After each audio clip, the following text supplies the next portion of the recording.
Hello, I'm speaking today with Elana Freeland, and it's 7 p.m. in the United States on the West Coast where Elana lives, and I am in Czech Republic in Central Europe. Here it's 4 a.m. on the 16th of January 2020. And hello, Elana, and how is it up there? Do you have any snow in Washington State? Oh, hello, Alexandra. I feel for you. It's 4 in the morning. Oh, yes, we have had a bit of snow. Nothing like you have in Sweden, but yes, it's kind of slippery outside, and there's some slush, as we call it, to when the snow melts. I'm in here. I hear the wind blowing outside. It is definitely winter here. Yeah, and you are a researcher and author of several books, and we would speak in particularly about HAARP and also the connection between you are from United States and I have lived most of my life in Sweden. I worked as a medical doctor, and so there is some connection that you know about, and I am very interested to hear. But could you please introduce yourself and speak about the topics that you have been investigating and also the books that you have written? Well, for most people, I don't know how much they know about, I would assume quite a bit by now. We've had 20 years of geoengineering, as it's called. And I wrote my first book on the topic called Chemtrails, HAARP, and the Full Spectrum Dominance of Planet Earth in 2014. And then from that book, I learned very much from my research and the people I met through, I was on Coast to Coast, and hundreds of people began to follow me and tell me things that they had observed, and I began to have a tremendous learning curve, almost going straight up, of learning more about what I had written the first book on. So I wrote the second book in 2018 that came out, and that book was Under an Ionized Sky, from Chemtrails to Space Fence Lockdown. And for that book, I owe a great debt of gratitude to one of the men who worked on the HAARP project. HAARP stands for High Frequency Active Auroral Research Project up in Gakona, Alaska. It's basically acres of dipolar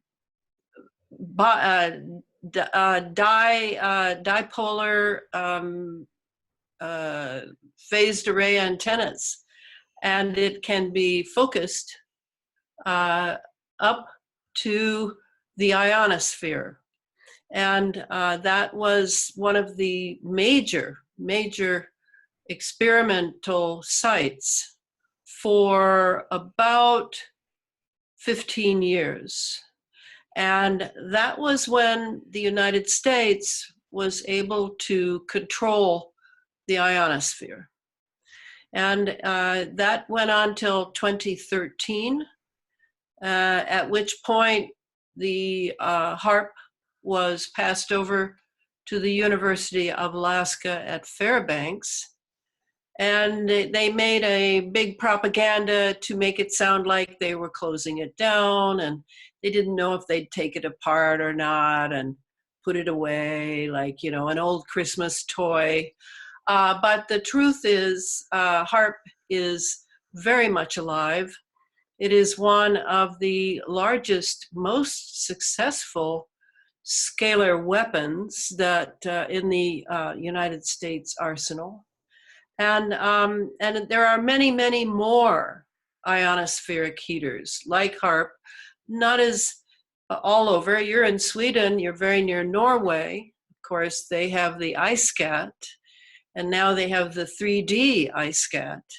So these ionospheric heaters are very useful to draw energy, ionized energy, down from the ionosphere so that our atmosphere is ionized, and therefore it can be used for many, many wireless operations, many of which are not cell phone calls or television shows or communications per se, but are actually used for weapons, directed energy weapons. In fact, the cell phone and many other things that people find make their lives convenient and interesting and comfortable, many of those devices are what the military calls dual use. And they are basically for civilians on the one side and for combat reasons on the other. So they're dual use. And it's very important to understand that.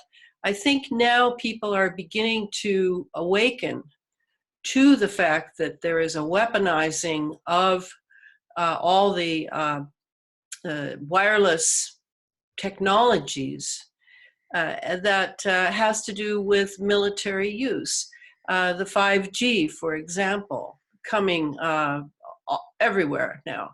There are the satellites in the sky, and then there are the small antennas. They're all phased array. Phased array simply means weaponized. Might as well just say it. And it is a very successful type of technology for targeting of populations and individuals. And so this is going on everywhere, and people are now awakening, not to the space fence. That's what I wrote about in the second book. And that was with the help of the gentleman I mentioned earlier who had helped build HAARP. His name is Billy Hayes, and he is called actually the HAARP Man because he was the team leader that went up HAARP and built those phased array antennas. He is also the man who has spent his entire adult life building such types of antennas and radar installations all over the world, about 270 installations. So Billy Hayes was very valuable to me to show me how the technology worked, to point the way toward the space fence for me.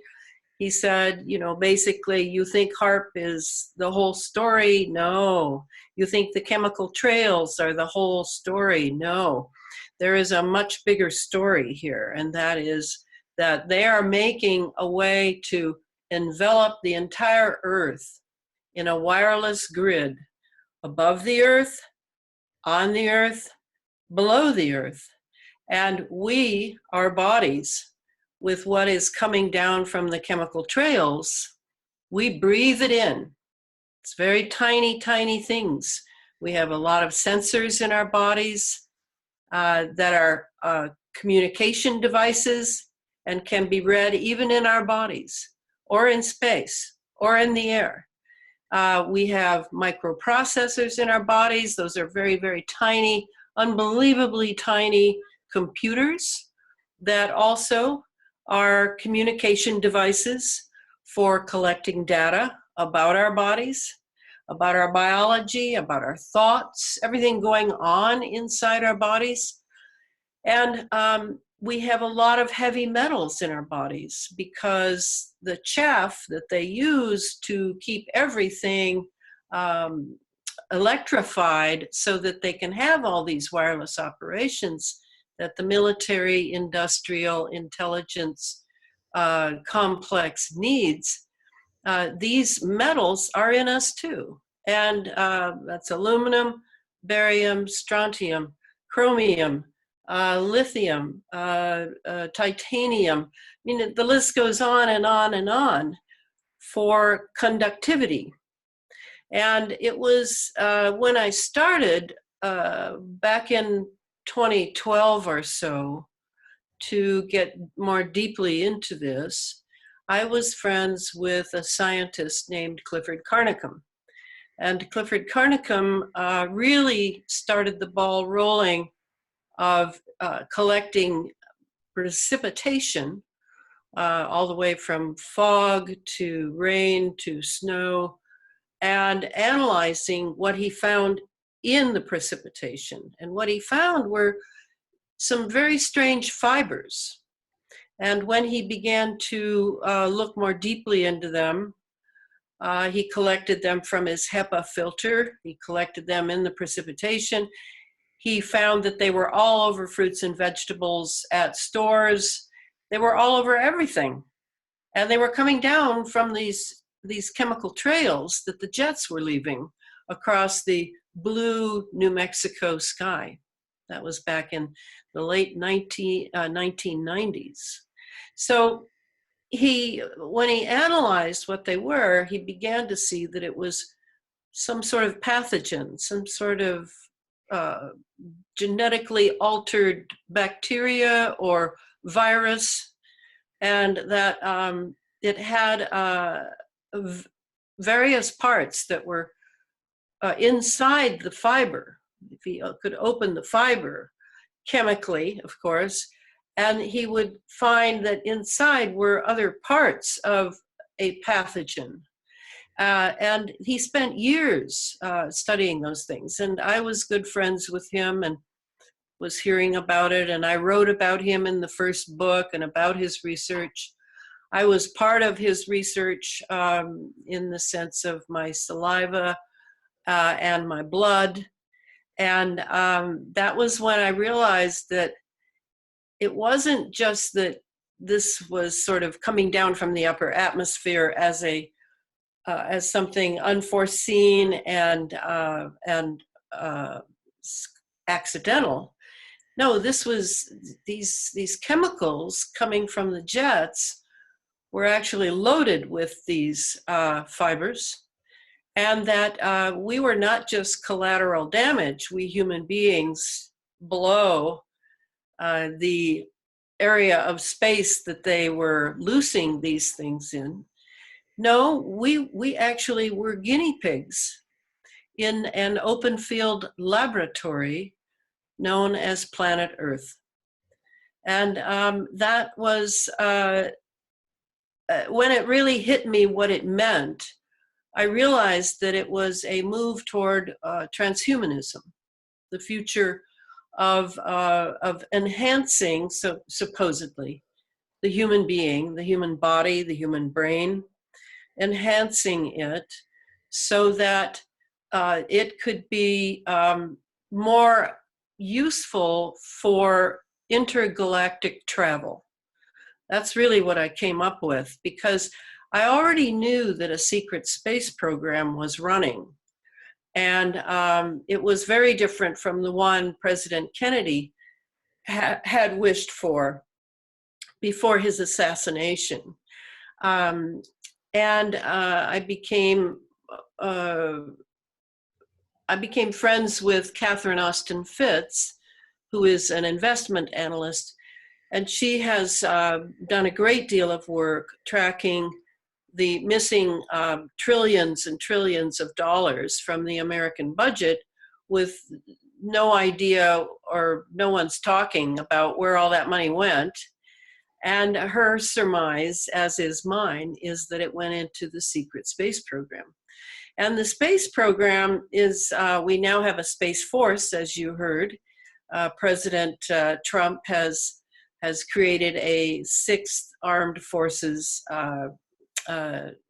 division that is somehow subject to the Air Force. I don't quite understand that, but I know a lot about the Air Force, so I know that they probably pushed very heavily for the Space Force to be under their thumb. And now that, and coupled with the fact, I don't know how much your listeners know, but I do not think it's accidental that President Donald Trump's uncle, his father's brother, was John D. Trump, a physicist who was actually the man that Nikola Tesla's papers and apparati at the time of his death was passed over to John Trump, who then delegated where these papers would go and where these apparati would go. And so we have two signs in this president, I feel, that he has been purposely chosen a long time ago, to correlate with all the signs and wonders of the more and more public space program that we are now all subject to. And we're subject to it as a specimen that they are hoping can be made machine friendly. It's called BCI, Brain Computer Interface. It's called BMI, Brain Machine Interface. It's a matter of what all the human brain, the human genome, all this research has gone toward studying what the human being is like in its genetics and its brain, so that these parts of us can be changed, not by us all going to a clinic or a hospital and having injections and having our blood taken and all that, but no, by arming the environment and making us breathe in and eat GMO foods that have been loaded themselves for this very purpose, and the vaccination programs. These are the three delivery systems to my mind. And so I'm writing now the third book, and I believe it will be the last book on this topic. I believe I will have expended the best I have to salvage and save the future of humanity in the small way that I can after this book. So I am looking into the and connecting the pieces from all the way from the so-called conspiracy theory of chemtrails, which now are being admitted. I'm sorry to say that every conspiracy theory I've been involved with has unfortunately been true. I would like to be wrong at some point, but I have not yet. So we have the synthetic biology, as biology is shifted from molecular biology. I have a biology background. I'm very fond of biology, but I know I did know next to nothing about this new biology, which is called digital biology. Very different from molecular biology. And this is all part of computerizing the human being. As you know, there are people who have titanium knees and hips, and diabetics who have little computers that is in touch with their blood and their blood sugar, connected to the hospitals and doctors, etc. We already, in a way, are cyborgs in that way. We have taken into ourselves devices that are machine-like, that are operating above and beyond our volition. And we know about those in the medical industry to a degree. We don't know everything that they're doing, that's very sure. In fact, we don't know everything about what they're piggybacking onto the vaccinations that babies in the United States, and I assume many other places, are injected with when they're not even an hour old. So we really don't know how many machines we have in us already. But I do know we have microprocessors. We have tiny computers. We have already breathed in how many? Thousands? Hundreds of thousands? A million? I don't know. I have no idea. But that's part of us now. We've always had to deal with parasites. We've always had flora and fauna in our digestive tract that help us to digest and assimilate and discharge fecal matter, etc. We've always had creatures in us. So I don't think that we should necessarily think of these creatures that we now have in us as enemies so much as a technology of which we know very little. Our masters of the universe that did make all these decisions for us in the medical industry and big pharma are deciding what they want to test in us, and they loose it, a lot of it, in the stratosphere, which is the atmosphere above ours.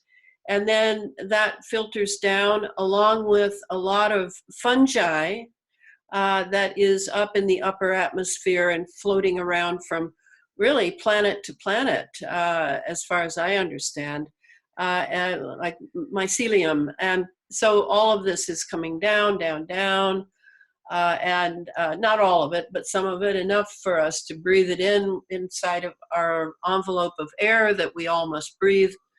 And those who are insiders, who are the decision makers of this grand global experiment on human beings, they have the antidotes for their loved ones and their families, just as they did when the World Health Organization sponsored the introduction of AIDS to our Africa and gay populations, etc.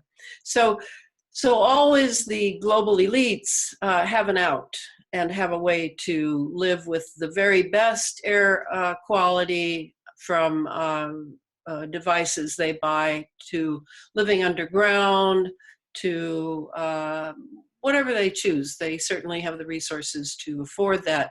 The rest of us are the basic little squirmy guinea pigs in the laboratory, and the petri dishes and the flasks and the vials, as they watch to see what we do when we're faced with our decline in health, a decline in the immune system, an off-the-charts chronic fatigue syndrome, and all the different symptomatic things that they keep trying to convince us are diseases, but they're really just symptoms of a technology to which we are now subjected and must respond to.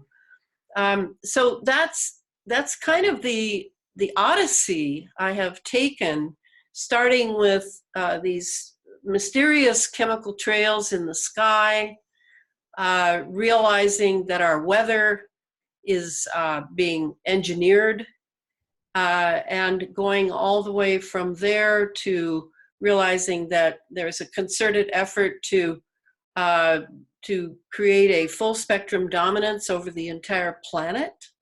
That includes our so-called enemies are in alliance with this. That would be China, Russia, Iran, etc. That a lot of this is drama created to make us think that we are nation against nation.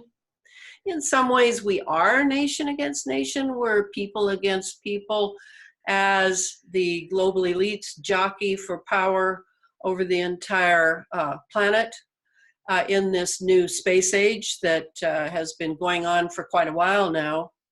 And meanwhile, we are here left with a lot of questions as to how to prepare our children and grandchildren to survive this transition era from what we used to know as normal life, which and a normal democratic process of protest, demonstrations, petitioning our representatives with letters and petitions, all the things that we have been taught are law, our legal ways to pursue justice and fairness for classes below the ruling class.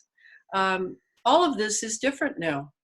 And we all think of it as many of our institutions have become criminal. There's very greedy people there. They're interested in power. They're interested in more money. They have the laws still on the books, but do not obey the laws. We still have the Freemason and Knights of Malta and Satanic Illuminati brotherhoods that are dominating our lives that no one talks about, because you can't find any really good information on them. It's been buried. So we have all this to deal with, and meanwhile our education is going down, down, down. I think our education in the United States is far worse than in Europe, but I think in Europe it's going down as well. It is really to make the population stupid and cow-like, and then to enhance them in certain electromagnetic ways so that they fit very nicely with an artificial intelligence, AI-run civilization. That's the key. And the dumbing down is simply to make it easier for an AI to be able to completely control us remotely through the Internet of Things, the 5G, the 50 or 60 hertz wiring in the walls, all of our devices, and so much more in what we are now told will be these wonderful, amazing smart cities. To me, the smart cities will be simply electronic concentration camps in which everyone can be experimented on and can provide big data that they need in order to model better and better brain-computer interface human beings. So what I'm trying to do in this next book is lay out as much of the system as I can see, so that my thinking is this. I don't know if you know, Alexandra, but I am a very long-time student of Rudolf Steiner. And I was a Steiner school teacher and started 4 Steiner schools here in the United States because I wanted children to have a real childhood before they had to enter a society being taken over by these technologies. So Steiner is very clear that consciousness is, we have never really developed it to the degree we can to use for our defense. And as I understand, and I want others to hear this, the purpose of the 5G millimeter wave technology is really about harnessing the Internet of Things all around us, all the computers in the washing machines and the refrigerators and the cars and the roads and the walls and our clothes. I mean, everywhere. This Internet of Things, all of them talking away to each other with their frequencies, then reporting into what we call here fusion centers. All of this is by way of immersing us and enmeshing us in this vast smart grid, very similar to thinking of Elon Musk's product, the neural mesh, as being, as it's a mesh. Well, interesting that he would use that term, because if we look at Morgellons, which is one of the pathogens, one of the delivery pathogens we have all inhaled, and they live in us, whether we have the Morgellons sores and problems or not, that many people do have, doesn't matter, we have it in us. Now that when it reproduces, its form of reproduction, being nanotechnology, is that it will replicate. It'll just replicate and replicate and replicate and replicate until what you have inside you is a mesh. You have a mesh with nodes of that those nodes are the communication centers for remote devices to communicate with this this inner smart grid, you could call it, so that they can reprogram these creatures in us, these nano creatures, these nano computers. They're in our brain. They can program the ones in our brain to connect with certain parts of our brain to take over the thinking function there, the vision function, the smell function, the touch function, all of it, as they build a virtual world that they want to make us believe is reality and take over from Mother Nature, from the millions of years that Mother Nature has been active in our bodies. So this sounds like science fiction. I totally understand that. And it would be much easier to not believe in it. But I see the parts of it, I see how it's being done, and it will take time, but it has already begun and gotten a very good hold on us through our ignorance. So if I spend time, and there are many, many others like me, if I spend the time to educate the public about the technology, it's the same thing as I used to read General George Patton. I read his autobiography. I used to love to read him. He was a big hero of mine, even though he had a very foul mouth, I thought. It cussed a lot. But he was considered by the German General Rommel to be the greatest general that the Allied forces had. So what Patton would do in order to prepare for battle, he would get intelligence from abroad, and he would make sure he knew where Rommel was or what was going on in Northern Africa or wherever. And then he would read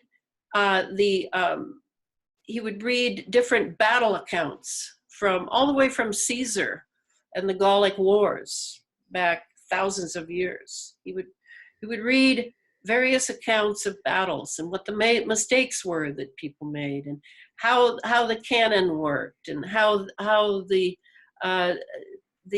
setup was in the land, the texture of the land, the weather. He would look at everything in other battles all through history.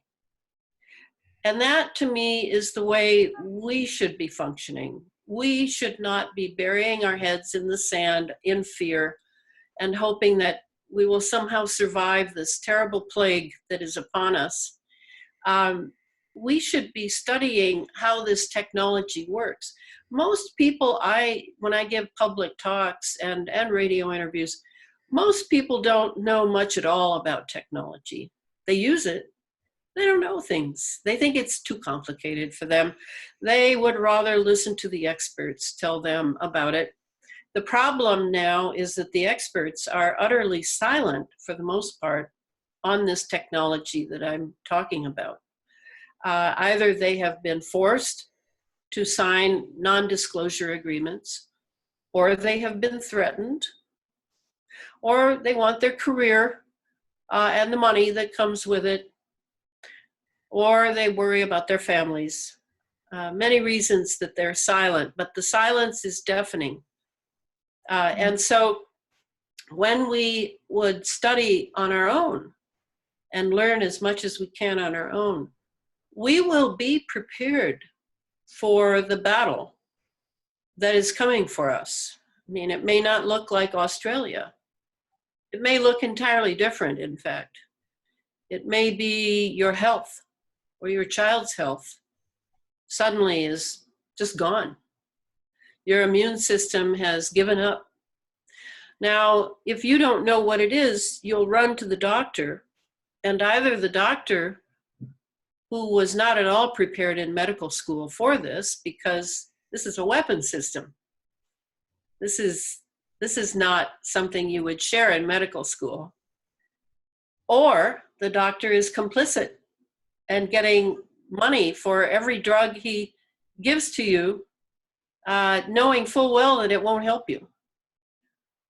Or, the doctor has full knowledge and wants to watch your demise, and maybe will receive honors for that, maybe even a Nobel Prize.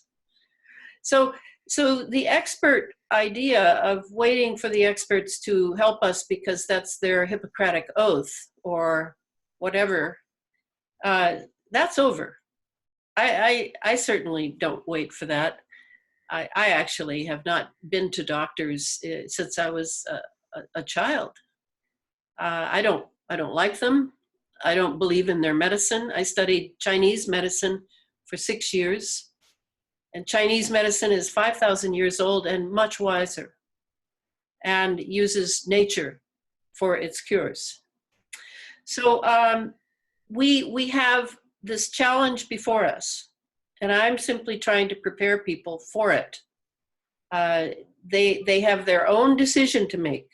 I can't make people do it, and I can't give them a magic pill that will make them feel better, because this is so insidious and cowardly on the part of those who are utilizing millions of people, just as they did the continent of Africa. They used millions of Africans for many drug tests, never told anyone about it. Now they've come for the rest of us. It's not just Africa anymore. It's all of us. And it's our children and our grandchildren. So that's that part of the story.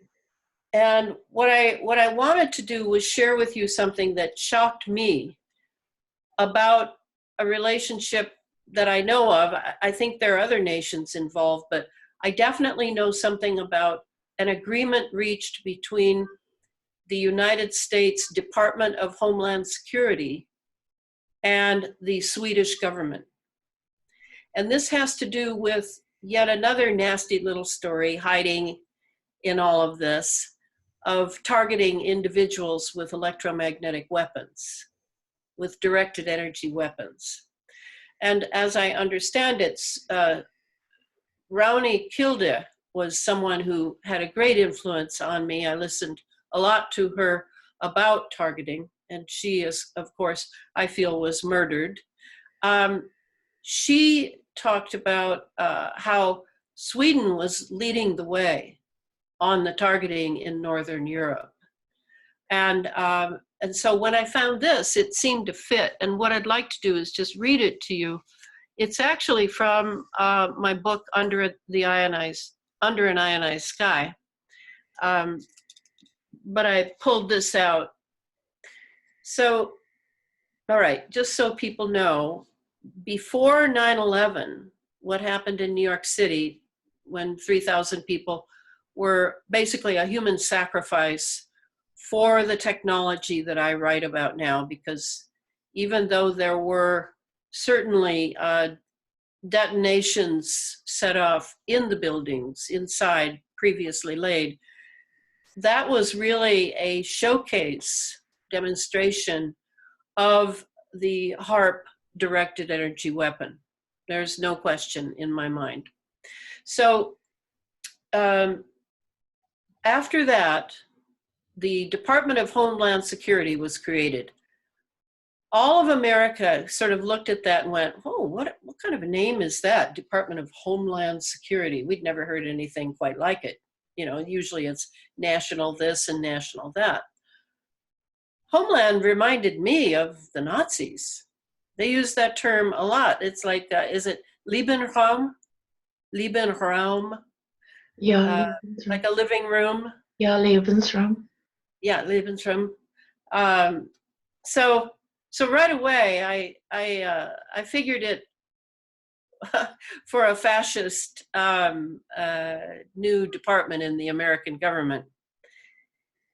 So that's what this is about. Okay, in chapter 5 of Under an Ionized Sky, I told how the US Department of Homeland Security under Michael Chertoff had cut a deal with Sweden's defense minister on Friday, April 13, 2007.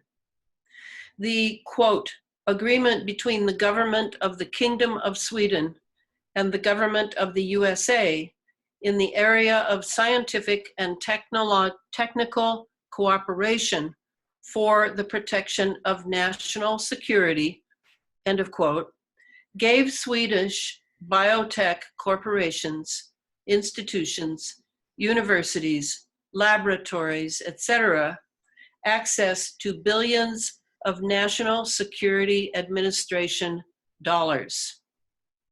At the end of 2011, the Department of Homeland Security Secretary Janet Napolitano went to Sweden to sign the, quote, Preventing and Combating Crime Agreement, end of quote, with ministers of state and justice, an exchange of biometric and biographic data to bolster, and quoting this, to bolster counterterrorism and law enforcement efforts, end of quote.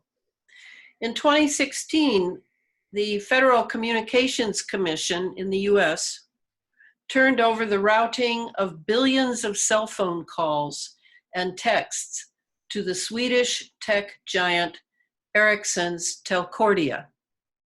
This 12-year thread crossed my mind when I learned of the PSYOPs, psychological operations, that went on in Sweden from October and November 2019, from car fires and explosions, bomb threats, gang activity, terrorizing people in their homes, stopping traffic, stock market decline, and disabling of the bank ID payment system to, quote, hybrid warfare drills, unquote, run by the state-owned electricity utility as the California PG&E fires raged. Is this a coincidence, I ask? So was that clear that what appears to have been done is, and the Department of Homeland Security, this was when I learned that it actually has the ability to be like the State Department of the United States, to go to governments and sign agreements with whole governments. I mean, I had not thought that this department, this new department, had such power. But when I learned about Sweden, I've had a very hard time finding anything out about the other nations that we also have that agreement with. But what this means, when I saw the word biometric, does everyone know what biometrics are? Yes, it is the measurement of your heart rate, of your brain, of your eyes, of all the biometric data. But it also is essential when you are, when agents are looking at targeting populations and individuals. And that is what I believe this agreement really is. This is an agreement by which the United States National Security Agency or some other intelligence agency will come to Sweden and target Swedish citizens so that Swedish officials are not breaking the law by targeting their own citizens. And then the Swedish citizens, much like Mossad and Israeli agents, will come to the United States and do it to our citizens so that they can get around the law. And I believe this is a global undertaking to be able to control every nation's populations that heretofore were programmed, conditioned to believe in democracy, to believe in the Constitution, to believe in the system of law. And now we are being forced to enter a globalization period in which there will be a domination by the United Nations, with agents from the United Nations throughout all the different nations. And I think that probably in the United States anyway, that will happen through the Department of Homeland Security. That's what I think. Yes. Elana, first, I was so concentrated on what you are going to say about Sweden, because I understood that it's something new for me, and it certainly was, and I have some association, but it's Heimat, the homeland in German is Heimat, and Germans talk a lot about Heimat when it was Nazi. But please tell me, when did you say that Janet Napolitano? Yes, that was at the end of 2011. Oh, 2011. She came to Sweden, and that was in 2016. We had the FCC here in the United States, which is in charge of all the telephone calls and things, put your Telcordia in charge of our phone calls. And then 3 years later, and I don't know if you remember that, you must. What happened in Sweden in October, November 2019, you had all these car fires and explosions, bomb threats. That would be probably done by American intelligence. Yeah. If this agreement is what I think it is. What I can tell you, I would love to do part 2, because I have a lot of information that is, there could be some discussion here, important even for you. But I remember 2013, like spring, maybe May, an high FBI agent was in Sweden. Then it came some so-called riots in the region where immigrants are, and everybody here was brainwashed that it's the bad immigrants. And then some Swedish man who was honest said that the media has offered me 7,000 Swedish crowns, which is not so little, for being an actor, like. Yeah, an actor, right. So it was fake. Right, yeah, right, yeah. And then 2013, I have written to Interpol and other places about a huge false flag that was planted in your country on 4th of July 2013. And I wrote especially about Janet Napolitano. Within a few weeks, she was out from. She departed the function and went to California University, as you probably know. Yes.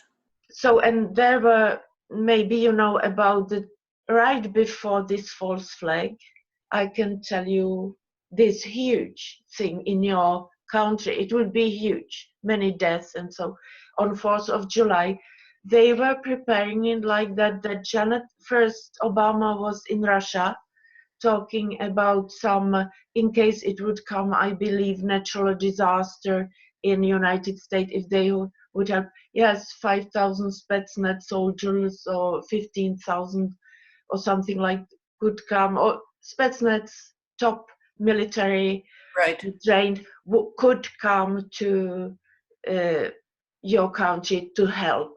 It was the agreement between Putin and Obama. And then suddenly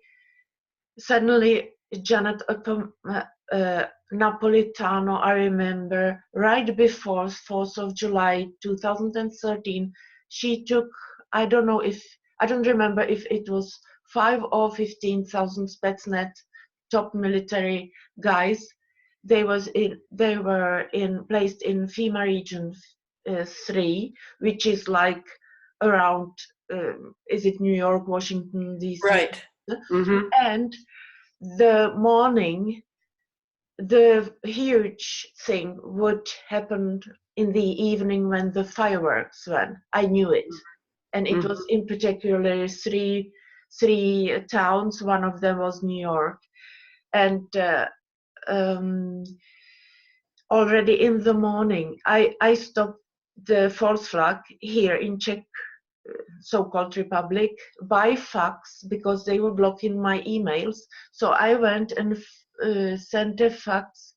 It was your early morning on East Coast. Early morning. I knew it will be in the afternoon. And Alex Jones, by that time I remember, he had reported that there are a lot of DHS, Homeland Security agents, and on the roads, and it was for 4th of July to celebrate your independence. So I could follow that they were preparing, but it was prevented what would happen in the evening on 4th of July 2013. You would go into Nazi system. And right before this evening, in the morning, I believe it was in the morning of 4th of July 2013, 2 NASA rockets went up in FEMA region 3,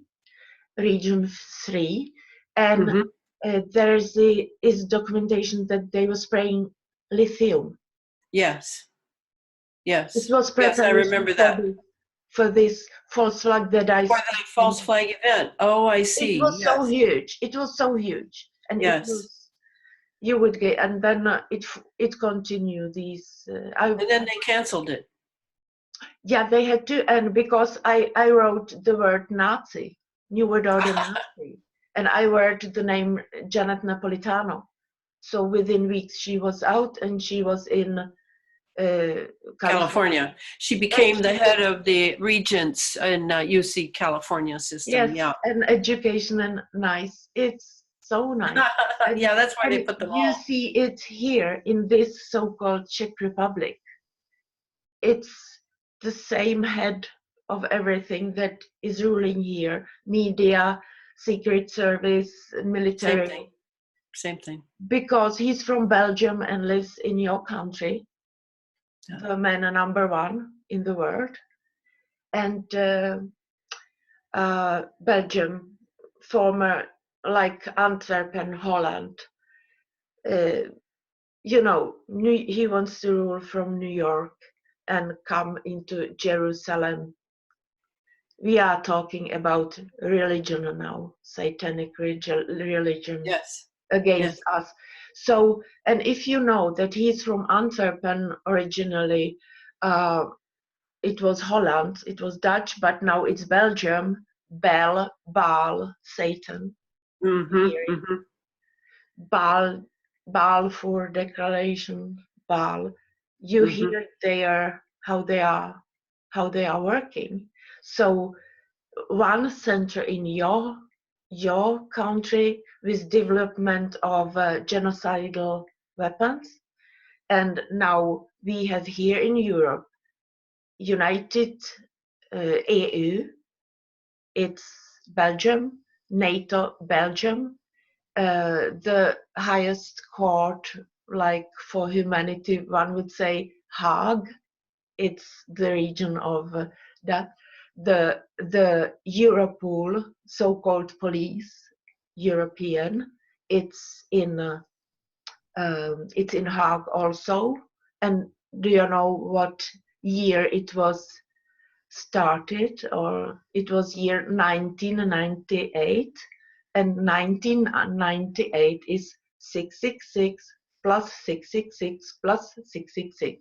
What a surprise! And Greta Thunberg, this girl from Sweden, her mother, 10 years before she was in United Nations screaming, her mother was on Eurovision as a singer in outfit and Illuminati. This Eurovision is Illuminati, like your Super Bowl, you know, right. This song that they entertain. Right, intermission festivities. 2009, which if you count the number 2 plus 9 is 11, so it's 9/11. Her mother is like there like Lucifer, white Yeah. clothing, No, Illuminati we're sign. aware of Greta. We're aware of Greta over here. Mother of I am. Greta. Yes, Yes, yes, I Greta am. I Thunberg. know. Yeah, I And know. you know what? I know they use coded language, right, on Yes. our Yes, they media. do. And if somebody hear Greta Thunberg, Fridays for Future, F is 6 letters. I hear 666 as Illuminati here, 666. Friday for Future, it's 666. Who is her boss? Obviously. Mm-hmm. So now I talk so much because I was so surprised with this that you told me. Well, yeah, and I wanted you to know that that agreement, the initial agreement that I know of, was between the DHS under Michael Chertoff. He's a very interesting guy.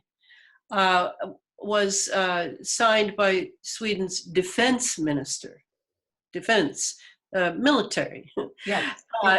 in 2007. And so, 2007. yeah, that's 2007. And I know it has to do with, yes, the Nazi thing goes without saying. Most people here don't know anything about that. I always feel that in Europe, the Europeans are more aware of of what fascism is, because they went through 2 wars, and the people here have never gone through a war. The only war we had was the Civil War. We always fight our war somewhere else. Now, the war, the silent war, as we call it, is here. And it has been busy now for decades. I would say since John Kennedy was murdered as the sacrifice of the king. That was very much a ritualized event. Yes, And, yes, absolutely. And I'm very aware of ritual and killing, and the mirror language that is in the newspaper accounts of these events that are planned by those who serve the elite. That goes without saying. As far as so, I wanted to. That's really all I have. There was one. I would just say, you know what you said, King, JFK. It was the year 1963 when their king of the world was born. So the sacrifice was. As for that, yeah, that would make sense. It was the main reason. It was the main Yeah. reason of all reasons why they killed JFK. Yeah. And if you, it was on 22nd of 11. If you count it together, 22 they use for Lucifer. So when you see this, the victory, it's 22nd letter of the alphabet, and it means Lucifer. They are celebrating. And if you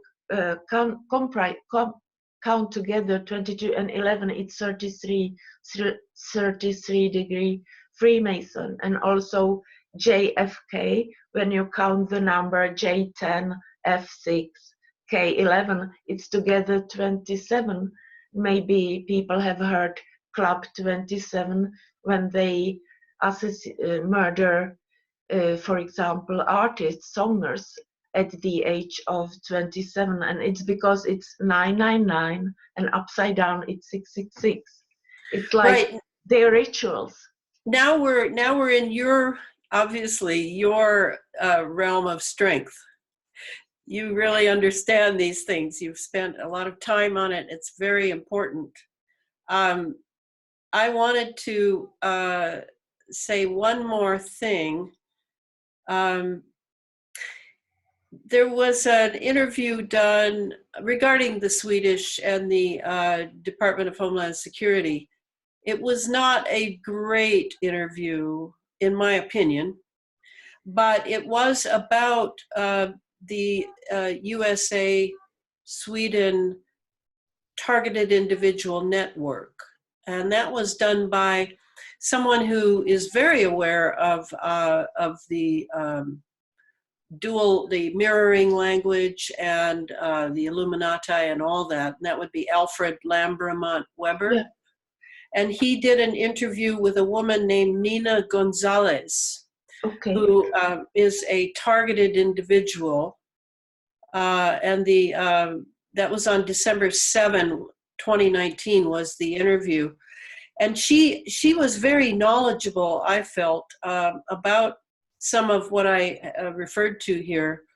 She talked about a physicist in Sweden named Frederick Luving, Luvving, and the relationship he has to the development of DARPA smart dust. And I just thought I would tell you that you might find some interesting things in that interview about your government and my government. I spend almost all my time now on this synthetic biology aspect in order to write the book I'm writing right now. So I'm not really, I feel a little uncomfortable when we merge the two of, I spent years on MK Ultra. I studied MK Ultra for 10 years. I know a lot about MK Ultra, and that has now been morphed into the BCI, the brain-computer interface.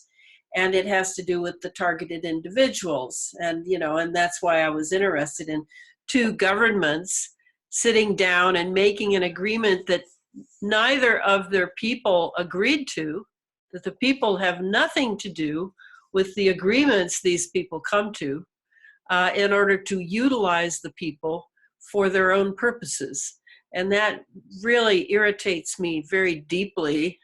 And, I wanted you to know, since you are Swedish, about that particular agreement that was, and that you already knew much more, like you said, about that and the role of Sweden. But anyway, now we're done with the Swedish part. I would just say, you said 2007, Sweden is not even in a NATO, just if you consider that. How about that? Yes. How about that? Yeah, I didn't know that. Yeah, we are in, also Sweden is European Union, but not in NATO. But not in NATO. You see, the soldiers are in Afghanistan. Yeah, it doesn't matter. Doesn't matter. Yeah. Okay. So, what else should we talk about that has to do with what I'm doing? I have a lot of questions or what we could discuss. You said that the HAARP man, or that he himself was involved in 270 or how many HAARP? 240 or 70 installations around the world. You know that there are about 1,700 American bases all over the world. And he would have been involved in those. He himself was an MK Ultra survivor. You know what MK Ultra is, don't you? Yes. Yes, he is a survivor. He has tumors all over his body. He's still alive in a home in Kansas, in the middle of the United States. And he worked for the CIA his whole life. And they own him, and he lives with it. And then his family, as the CIA does things, his family too is owned by these people. I mean, it's like people say there's no slavery. Oh, yes, there is. There's real slavery.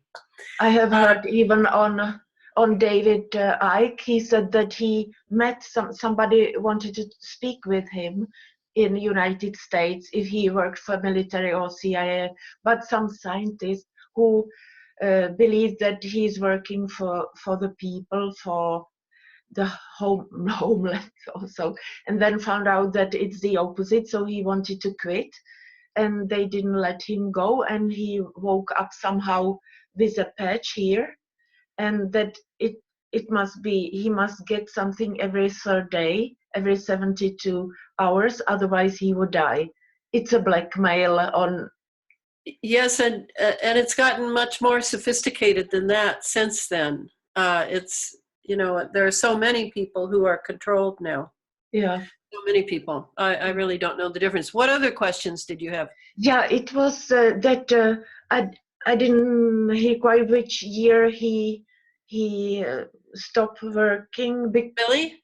Oh, it's only his health that makes it so he can't work. Otherwise, they'd have him doing it to the last breath, because But he's like. I was thinking how much had been developed after that. So did he stop working like 10 years ago or 5 years ago? Yeah, I'd say 10 years ago. Okay, because Yeah. they, if I understand it well, they have quite a lot of mobile. Oh, much more sophisticated now. And what I would, I follow. Oh, you mean mobile HAARPs? Oh, yes, yeah. yes. Yeah, definitely. And in the sea, like on the bottom of the sea, I guess, yes. because. Well, on the bottom of the sea, it's more like microwave towers and radio frequency towers off the coastlines of nations under the sea. But they can use those as well for, you know, you don't need, when you're using an ionospheric heater, you only need really one in the three beams that you use for what is called interferometry. Interferometry is when you bring three or two beams together. They all cross. They interfere with each other, and then you have an event there. It's a directed energy weapon. You can, like the Twin Towers. That's what that was. That was an interferometry event. So you can use towers, you can use cell tower, you could use anything that can create, you can get a beam that can be fixed. Now the 5G is well known for that. 5G, you can get a beam and direct it. So interferometry is going to be, it's going to be like what we call in America a turkey shoot. You just set it up and bam, bam, bam, bam, bam. That's how it's going to work as a weapon in the smart city. Mm. Yeah. And they're small. Everything's smaller. You don't have to have a big scalar weapon necessarily. You can have it be smaller and have it be directed. I have been following everything that the head of Illuminati, the boss on the Western side, at least give us for information. And one of the information was a picture where you see satellite, you see a picture of satellite, and you see some features, and the first is HAARP and satellite. So could it be like used directly? Oh yeah. Yeah, anything that can form a beam, that you can do a discrete beam from, can do interference, a scalar interference. Because see, this is scalar technology. It's not the same as microwave technology. This scalar technology, you can't see it at all. You can't detect it. It arrives in the target area by circumventing space-time, you might say. This is Tesla stuff. And so it makes it a very, a truly stealth weapon where you cannot see until you're hit. And I think it can, it therefore bypasses radar, because radar picks up on things that are coming through space-time. You know, the wave, the particles in the wave in the particles, whatever you want to say. So this is this is a different thing. And in a way, I've been thinking a lot about Tesla lately because I'm working on someone's book about Tesla. I edit and write books for people for money. And,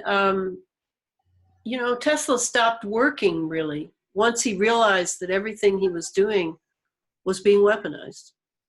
He just stopped.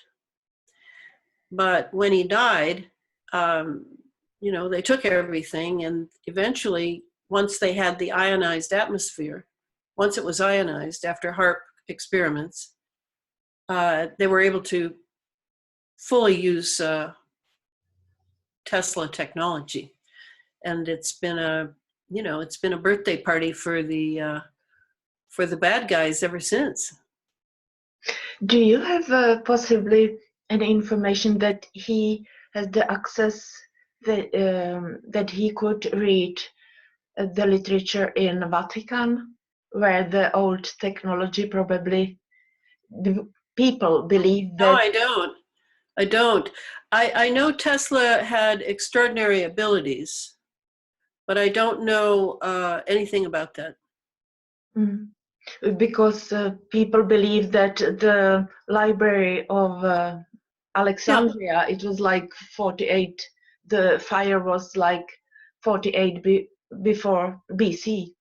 Right. That it was faked, it was false flag, and that the Illuminati wanted to take the literature like from us to themselves, and that it is in the Vatican. The Vatican would be one, Freemason vaults would be another. I mean, all wars have to do with the stealing of documents of ancient technology. No question about it. Yeah. What other questions did you have for me? Because our time is almost up. Yeah, it is. Okay, I had a lot of questions, but we can take the last. Do you see that they are? I have seen some pictures. It looked like that they are heating Antarctic so that the snow would melt. So it would look like global warming. Possibly, but I think they have more important things to do in the Antarctic than worry about semblances of global warming. I think that they are actually running many electromagnetic operations there because, as you realize, those who control the poles, the North Pole, the South Pole, will control this part of the solar system. There's no question. Mm-hmm. So they are busy doing something down there, and I think that possibly the burning of Australia, the entire continent, is part of what's going on down there at the Antarctica. Certainly New Zealand has changed immensely because New Zealand is the port of call for all operations going on in Antarctica. So I think New Zealand and Australia, unfortunately, are going to have to belong to the future of the poles and what's going on to control the planet by controlling the Birkeland currents coming out and going in to the planet that connects with the sun. And, that's why it's important to read about how all of these things going on in our atmosphere are really also about the science of controlling the planet.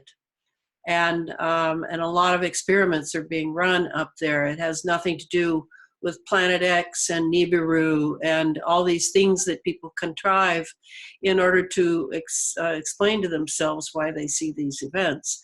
As far as the flying saucers and UFOs, we've had those since the Nazis. So, they've gotten better and better at them.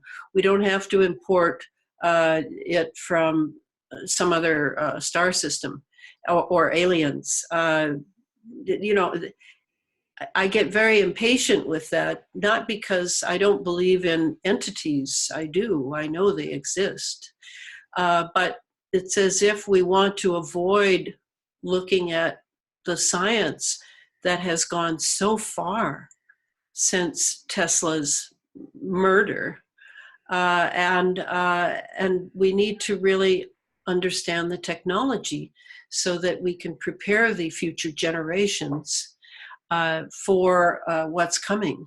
And I just don't see that importing aliens and Nibiru and archons and everything else really helps us to concentrate on what we need to concentrate on.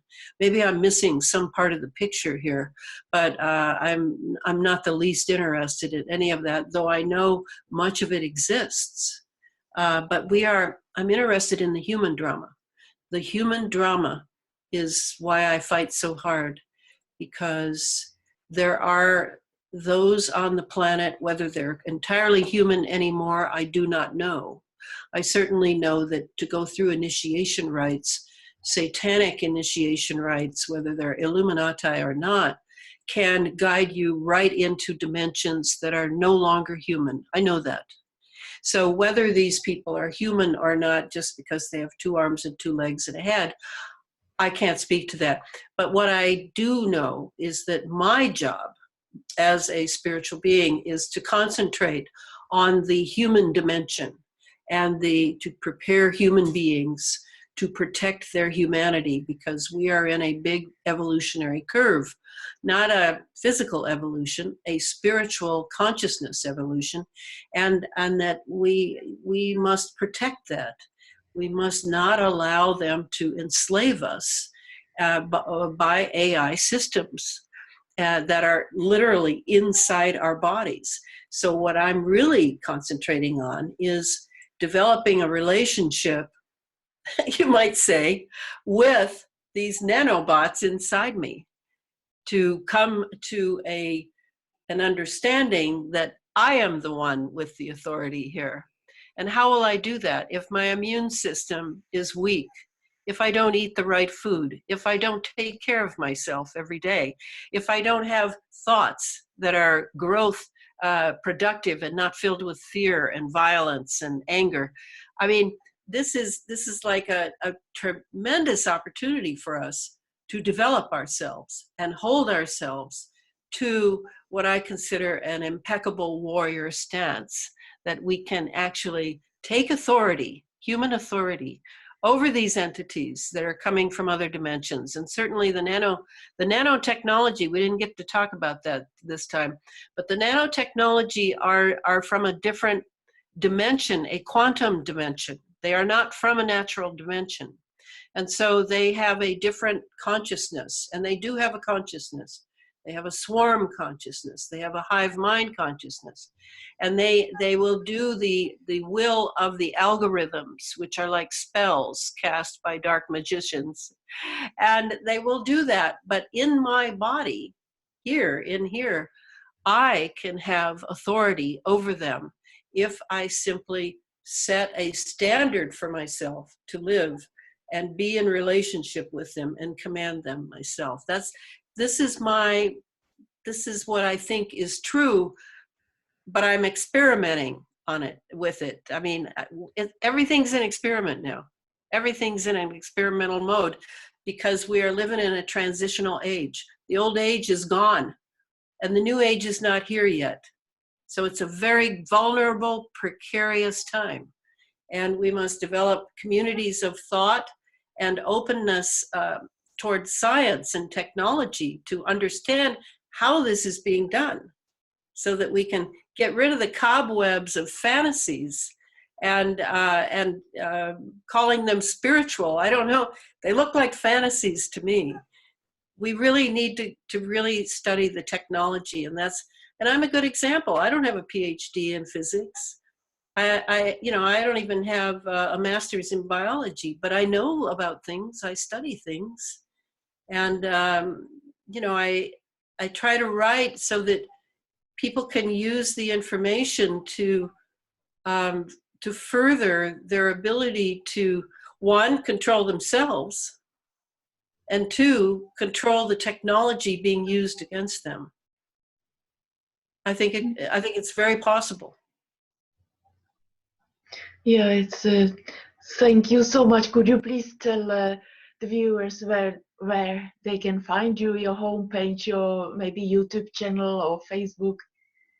Yes, I have a site, a blog site called ElanaFreeland.com, and that is mainly thanks to my web mistress, because I never have time to make it nice. I'm always writing, and then I'm on Facebook a lot, not by choice, but because millions of people are on Facebook. And I have 2 sites that are closed, private sites. You have to ask permission to join. One of them is called Elana Freeland Under an Ionized Sky. And there's lots of science there. There's all kinds of wonderful, 4,000 members, many of whom are doing their own research and posting what they're finding, having discussions. It's a very good, sane site. And otherwise, yeah, I'm writing. What can I say? And you can order the book from Amazon, any of the books from Amazon. No, And I also wrote another series I never talk about because it doesn't have to do with this. And that's my Sub Rosa America, a deep state history series of 4 books about America since Kennedy's assassination. I had tea with Kennedy in the Rose Garden when I was 15 years old. 3 months later, he was dead. And I took it upon myself to write that series as a way to explain the dark forces that have taken over this nation and how they did it and who they were. Yeah, I think it's my greatest work, but it's a lot of work to read it because it's filled with a lot of facts. Yeah. Thank you so much, and it would be so great to speak with you again and discuss a lot, a lot of important things. So it would be always interesting to speak with you again. Well, thank you for having me, and thanks for getting up at 4 in the morning. No problem at all. Thank you. Bye-bye. Okay. Bye.